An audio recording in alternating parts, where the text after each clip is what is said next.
আসসালামু আলাইকুম।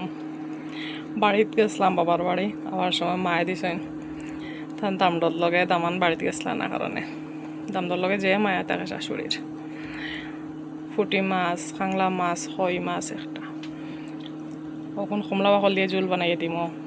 তার দাম দিয়ে কমলা বাকল দিয়ে জোল বানাইলে খুব টান টেস্ট হয়, খাইতে মোলা পাই।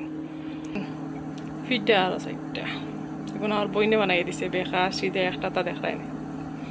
জলদি আমি গাড়ি আই গেছে, জলদি ওন কিতা করি বানাইছে তাইও জানে। কত গেছে লাই ভাতটা বানাইয়া কাটিয়া রাখছি, ওগুন বানাইমু বড় মাছ দিয়া।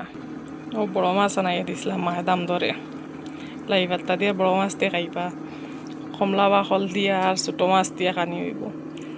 আর পিঠা তো সকাল সকাল কতটা বাজিয়া খাওয়া হয়ে গেছে, লাস্টে ওগুন রইছিল বললাম দেখি দেখাইছো পরে দাম ধরে কিতা দিলা হরিয়া। ই ডেক্সির ভিতরে কিতা কেউ কইতে পারতায় না। দাম ধরে দিছিলা হরিয়া কবুতরে গু দাম দিয়ে বয়েল বানাইছেন জুল খাইতা থাক কতইবার লগে।